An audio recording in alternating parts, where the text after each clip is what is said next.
fa mbola hijanona any amin'ny tapany atsimon'ny nosy ihany isika ao anatin'izao fanadihadiana izao.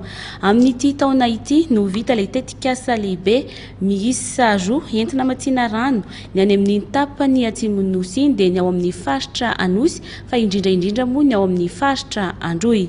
Mponina maherin'ny 5,7 no hahazo tombotsoa ao anatin'ity tetikasa roa lehibe famatsiana rano amin'ny alalan'ny fitariana rafantsona amin'ny ireo renirano misy any amin'ireto faritra roa ireto dia ny renirano no menarandra sy ny renirano no imandrare.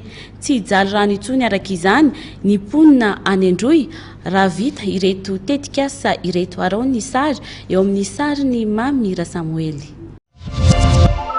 Mbola ny 720 isanjato ny mponina ao amin'ny faritra Androy ihany hatreto no misitraka rano fisotro madio.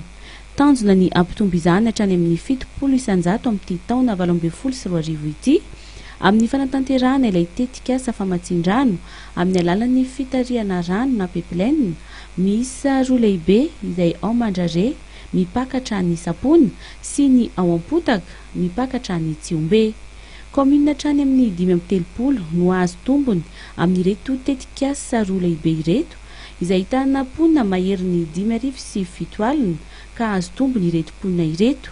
Eo ihany koa ireo sekoly sy CSB andalovan'ny famatsian-drano dia azo rano maimaim-pona.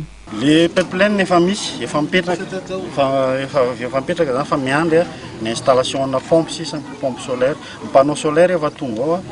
Hitantsika afaka maka sary nareo rehefa tonga mandare efa misy mipetaka zany dia miandry ny fahatongavan'ny pompe fotsiny sisa zany dia vita andeha tanteraka ny rano. Ny fermier kosa no hitantana ny rano raha nambarany avy ao amin'ny foibe paritry ny rano ao amin'ny faritra Androy.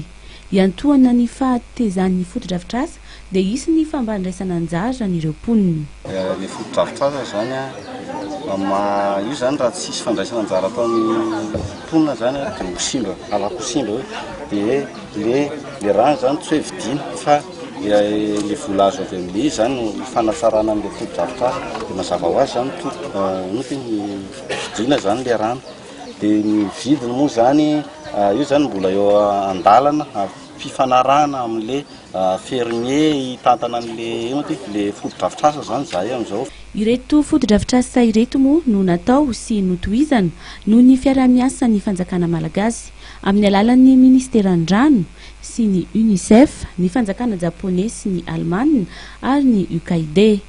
Izany hovitaina amin'ity taona ity ny tetikasa satria andalam-pametrahana ny panneau solaire ireo teknisianina ka tsy amin'ny gazoala intsony zany no andehanany ireto foto-drafitrasa ireto fa amin'ny alalan'ny panneau solaire.